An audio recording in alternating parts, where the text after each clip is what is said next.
Hi friends, spicy kitchen ಚಾನಲ್ಗೆ ನಿಮ್ಮೆಲ್ರಿಗೂ ಸ್ವಾಗತ. ತುಂಬಾ ಸುಲಭವಾಗಿ ಬ್ಯಾಚುಲರ್ಸು ಮಾಡೋವಂಥ ಬಿರಿಯಾನಿ ಮಾಡೋಣ. ಚಿಕನ್ ಬಿರಿಯಾನಿ. ಇದಕ್ಕೆ ಈರುಳ್ಳಿ ಮತ್ತು ಟೊಮೊಟೊ, ಹಸಿಮೆಣಸಿನ್ಕಾಯಿ, ಮೀಡಿಯಮ್ ಸೈಜ್ 2 ಈರುಳ್ಳಿ, ಮೀಡಿಯಮ್ ಸೈಜ್ 2 ಟೊಮೊಟೊ, ಸ್ವಲ್ಪ ಕೊತ್ತಂಬರಿ, ಪುದೀನ, ಮೆಂತ್ಯ ಸೊಪ್ಪು, ಒಂದು 5ರಿಂದ 6 ಹಸಿಮೆಣಸಿನ್ಕಾಯಿ. ಹಸಿಮೆಣಸಿನ್ಕಾಯಿ ಇಷ್ಟ ಇಲ್ಲ ಅಂದರೆ ಬರೀ ಖಾರದ ಪುಡಿನೇ ಹಾಕ್ಕೋಬೋದು. ಇಲ್ಲಿ ಬೆಳ್ಳುಳ್ಳಿ ಶುಂಠಿ ಪೇಸ್ಟ್ ತೊಗೊಂಡಿದ್ದೀನಿ ನೋಡಿ, 1 ಸ್ಪೂನಷ್ಟು ಬೆಳ್ಳುಳ್ಳಿ ಶುಂಠಿ ಪೇಸ್ಟು. ಮಸಾಲಾಗೆ ಚಕ್ಕೆ, ಲವಂಗ, ಏಲಕ್ಕಿ, ಪಲಾವ್ ಎಲೆ ಇಷ್ಟೇ ನಾನು ಸಿಂಪಲಾಗಿ ಮಾಡ್ತಾಯಿದ್ದೀನಿ. ಇಲ್ಲಿ ಇದಕ್ಕೆ ಅರ್ಧ kg ಚಿಕನ್ ತಗೊಂಡಿದ್ದೀನಿ. ಒಂದು ಕಡಾಯಿ ಇಟ್ಕೊಂಡು ಆಯಿಲ್ ಹಾಕ್ತಾಯಿದ್ದೀನಿ 2 ಸ್ಪೂನಷ್ಟು, ಮತ್ತು 2 ಸ್ಪೂನಷ್ಟು ತುಪ್ಪ ಹಾಕ್ತಾಯಿದ್ದೀನಿ. ತುಪ್ಪ ಇಷ್ಟ ಇಲ್ಲ ಅಂದರೆ ಆಯಿಲೇ ಹಾಕ್ಕೋಬೋದು, ಇನ್ನೂ 2 ಸ್ಪೂನ್ ಎಕ್ಸ್ಟ್ರಾ. ಇದಕ್ಕೆ ಈ ತಗೊಂಡಿರೋ ಗರಂ ಮಸಾಲ, ಚಕ್ಕೆ, ಲವಂಗ, ಏಲಕ್ಕಿ, ಪಲಾವ್ ಎಲೆ ಇಷ್ಟನ್ನು ಹಾಕ್ಕೊಂಡು ಫ್ರೈ ಮಾಡ್ಕೊಳ್ಳೋಣ.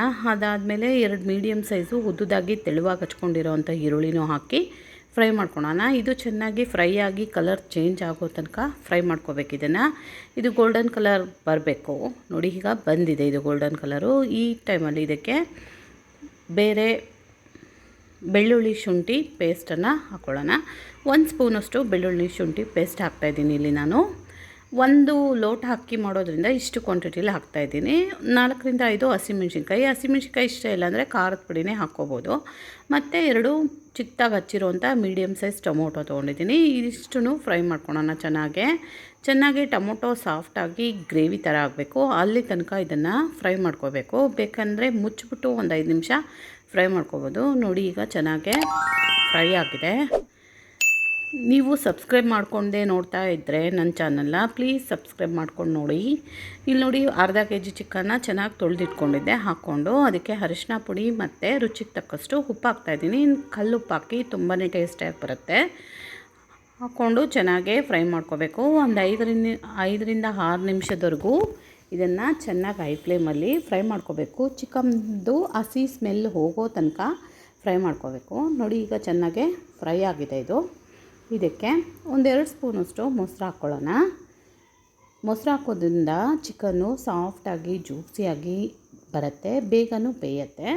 2 ಸ್ಪೂನು ಹಾಕೊಂಡ್ಮೇಲೆ ಇದಕ್ಕೆ ಪುದೀನ ಮತ್ತು ಮೆಂತ್ಯ ಸೊಪ್ಪನ್ನು ಹಾಕ್ತಾಯಿದ್ದೀನಿ. ಫ್ಲೇವರು ಚೆನ್ನಾಗಿರುತ್ತೆ ಚಿಕನ್ ಹಾಕಿದ್ಮೇಲೆ ಹಾಕಿದ್ರೆ. ಮುಂಚೆನೇ ಹಾಕಿದ್ರೆ ಅಷ್ಟು ಫ್ಲೇವರ್ ಇರೋಲ್ಲ. ಇದಕ್ಕೆ ಅರ್ಧ ಸ್ಪೂನಷ್ಟು ಖಾರದ ಪುಡಿ, ಅರ್ಧ ಸ್ಪೂನಷ್ಟು ಧನಿಯಾ ಪುಡಿ ಹಾಕ್ಕೋತಾ ಇದ್ದೀನಿ. ಮತ್ತು ಇದನ್ನು ಚೆನ್ನಾಗಿ ಫ್ರೈ ಮಾಡ್ಕೋಬೇಕು. ಇದನ್ನು ಚೆನ್ನಾಗಿ ಆಯಿಲ್ ಬಿಡೋ ತನಕ ಫ್ರೈ ಮಾಡ್ಕೋಬೇಕು. ಇಲ್ಲಿ ನೋಡಿ ಸ್ವಲ್ಪ ಗರಂ ಮಸಾಲ ಹಾಕ್ತಾಯಿದ್ದೀನಿ ನಾನು. ಇಲ್ಲಿ ನೀವು ಬಿರಿಯಾನಿ ಪುಡಿ, ಗರಂ ಮಸಾಲ ಯಾವುದಾದ್ರೂ ಬಳಸ್ಕೋಬೋದು. ನಾನಿಲ್ಲಿ ಬಿರಿಯಾನಿ ಪುಡಿ ಸ್ವಲ್ಪ ಹಾಕ್ತಾಯಿದ್ದೀನಿ, 1/4 ಸ್ಪೂನಷ್ಟು. ಇದು ಬ್ಯಾಚುಲರ್ಸು ಸಿಂಪಲಾಗಿ ಈಸಿಯಾಗಿ ಮಾಡ್ಕೋಬೋದು. ನಾನಿಲ್ಲಿ ಬಾಣಲಿಲಿ ಮಾಡ್ತಾಯಿದ್ದೀನಿ. ನಿಮಗೆ ಇಷ್ಟ ಇಲ್ಲಾಂದರೆ ಕುಕ್ಕರಲ್ಲೇ ಮಾಡ್ಕೋಬೋದು. ಇದನ್ನು ಸೇಮ್ ಮೆಥಡಲ್ಲೇ ಕುಕ್ಕರಲ್ಲಿ ಮಾಡ್ಕೋಬೇಕು. ಇದನ್ನು 10ರಿಂದ 15 ನಿಮಿಷ ಬೇಯಿಸ್ಕೋಬೇಕು, ಚಿಕನ್ನು ಚೆನ್ನಾಗಿ ಬೇಯೋ ತನಕ. ಇಲ್ಲಿ ನೋಡಿ ನಾನು 1 ಲೋಟದಷ್ಟು ಬುಲೆಟ್ ರೈಸ್ ತೊಗೊಂಡಿದ್ದೀನಿ. ಬುಲೆಟ್ ರೈಸು ಚೆನ್ನಾಗಿರುತ್ತೆ ಬಿರಿಯಾನಿಗೆ, ತುಂಬ ಒಳ್ಳೆ ಟೇಸ್ಟ್ ಕೊಡುತ್ತೆ. ಇದು ಮಧ್ಯದಲ್ಲಿ ತಿರುಗಿಸ್ಕೊಂಡು 15ರಿಂದ 20 ನಿಮಿಷ ಚಿಕನ್ನು ಸಾಫ್ಟಾಗಿ ಬೇಯೋ ತನಕ ಬೇಯಿಸ್ಕೋಬೇಕು ಇದನ್ನು. ನೋಡಿ ಈಗ ಚೆನ್ನಾಗಿ ಬೆಂದಿದೆ. ಮಧ್ಯ ಒಂದು 2-3 ಸಾರಿ ಚೆಕ್ ಮಾಡ್ಕೊಂಡಿದ್ದೀನಿ ನಾನಿಲ್ಲಿ, ಇಲ್ಲಾಂದರೆ ತಳ ಹಿಡಿದ್ಬಿಡುತ್ತೆ. ಹಾಗಾಗಿ ಚೆಕ್ ಮಾಡಿಕೊಂಡು ಮುಚ್ಚಿ ಬೇಯಿಸ್ಕೊಂಡಿದ್ದೀನಿ. ಈಗ ಚೆನ್ನಾಗಿ ತೊಳೆದು ನೆನೆಸಿ 1 ಗಂಟೆ ಅಷ್ಟು ನೆನೆಸಿಟ್ಟಿರೋವಂಥ ಬುಲೆಟ್ ರೈಸ್ನ ಹಾಕ್ತಾಯಿದ್ದೀನಿ ನಾನಿಲ್ಲಿ. ನೀವು ನಾರ್ಮಲ್ ರೈಸು ಹಾಕ್ಬೋದು, ಬಾಸ್ಮತಿ ರೈಸು ಹಾಕ್ಬೋದು. ಈಗ ನೋಡಿ ಚೆನ್ನಾಗಿ ಕುದಿ ಬಂದಿದೆ. ಇದು ಚೆನ್ನಾಗಿ ಬಿರಿಯಾನಿ ಕುದೀತಾ ಇದೆ. ಕುದಿಯೋ ಟೈಮಲ್ಲಿ ಅರ್ಧ ಹೋಳಷ್ಟು ನಿಂಬೆಹಣ್ಣು ಹಾಕ್ಕೋತಾ ಇದ್ದೀನಿ. ನಿಂಬೆಹಣ್ಣ ಹಿಂಡ್ಕೊಳ್ಳೋಣ. ನಿಂಬೆಹಣ್ಣು ಹಾಕೋದ್ರಿಂದ ಅನ್ನ ಉದ್ದುದ್ರಾಗಿ ಬರುತ್ತೆ, ಟೇಸ್ಟಿಯಾಗೂ ಬರುತ್ತೆ.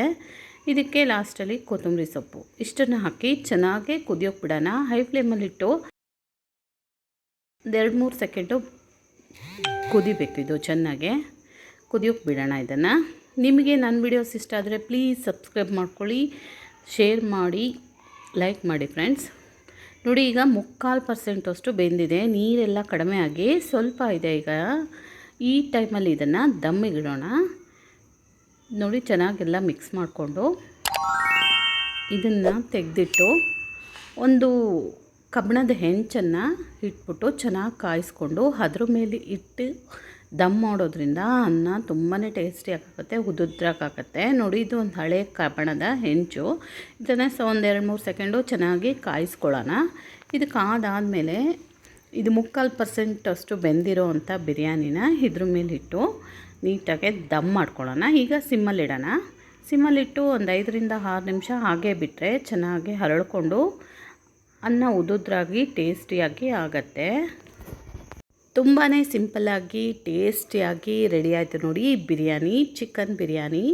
ಈ ಬ್ಯಾಚುಲರ್ಸ್ ಎಲ್ಲ ಸಿಂಪಲ್ಲಾಗಿ ಈಸಿಯಾಗಿ ಮಾಡ್ಕೋಬೋದು. ಇದೇ ಮೆಥಡಲ್ಲೇ ಕುಕ್ಕರಲ್ಲಿ ಆರಾಮಾಗೆ ಮಾಡ್ಕೋಬೋದು. ನಾನಿಲ್ಲಿ ಪಾತ್ರೆಯಲ್ಲಿ ಮಾಡಿದ್ದೀನಿ. ಪಾತ್ರೆಯಲ್ಲಿ ಮಾಡಿದ್ರೆ ಉದುದ್ರಾಗಿ ಚೆನ್ನಾಗಿ ಆಗುತ್ತೆ ಬಿರಿಯಾನಿ. ನಿಮಗೆ ನನ್ನ ವಿಡಿಯೋಸ್ ಇಷ್ಟ ಆದರೆ ಪ್ಲೀಸ್ ಲೈಕ್ ಮಾಡಿ, ಶೇರ್ ಮಾಡಿ, ಸಬ್ಸ್ಕ್ರೈಬ್ ಮಾಡ್ಕೊಳ್ಳಿ ಫ್ರೆಂಡ್ಸ್. ನೋಡಿ, ಚೆನ್ನಾಗಿ ಮತ್ತೆ ಮಿಕ್ಸ್ ಮಾಡ್ಕೊತಾ ಇದ್ದೀನಿ. ಇದನ್ನು ಎಲ್ಲನೂ ಹಾಕಾಗಿದೆ, ತುಂಬಾ ಟೇಸ್ಟಿಯಾಗಿ ಹಾಕಿದೆ. ಇದು ಆಗೋಕ್ಕೆ ಮುಂಚೆನೇ ಮನೆಯೆಲ್ಲ ಘಮ ಘಮ ಅಂತ ಇರುತ್ತೆ ಬಿರಿಯಾನಿ. ಮನೇಲೇ ಈಸಿಯಾಗಿ ಸಿಂಪಲ್ಲಾಗಿ ಮಾಡ್ಕೋಬೋದು. ನೋಡಿ, ಸರ್ವ್ ಮಾಡ್ತಾಯಿದ್ದೀನಿ. ಇದು ರಾಯ್ತಾ ಜೊತೆ ಎಲ್ಲ ತುಂಬಾ ಟೇಸ್ಟಿಯಾಗಿರುತ್ತೆ. ನಾನಿಲ್ಲಿ ಸಿಂಪಲ್ ಬಿರಿಯಾನಿ ರೆಡಿ ಆಯಿತು. ಬಿಸಿ ಬಿಸಿಯಾಗಿದೆ. ಟೇಸ್ಟ್ ಅಂತೂ ಸೂಪರಾಗಿ ಬಂದಿತ್ತು. ನೀವು ಈ ಥರ ಒಂದು ಸರಿ ಟ್ರೈ ಮಾಡಿ ನೋಡಿ. ಹೇಗೆ ಬಂತು ಅಂತ ನನಗೆ ಕಾಮೆಂಟಲ್ಲಿ ತಿಳಿಸಿ. ನಿಮ್ಮ ಸಪೋರ್ಟು ತುಂಬ ಚೆನ್ನಾಗಿದೆ. Thank you friends. ರುಚಿಯಾದ ಬಿಸಿ ಬಿಸಿಯಾದಂಥ ಬಿರಿಯಾನಿ ರೆಡಿ ಆಯಿತು. ಪ್ಲೀಸ್ ಲೈಕ್ ಮಾಡಿ, ಶೇರ್ ಮಾಡಿ, ಸಬ್ಸ್ಕ್ರೈಬ್ ಮಾಡ್ಕೊಳ್ಳಿ ಫ್ರೆಂಡ್ಸ್. Thank you.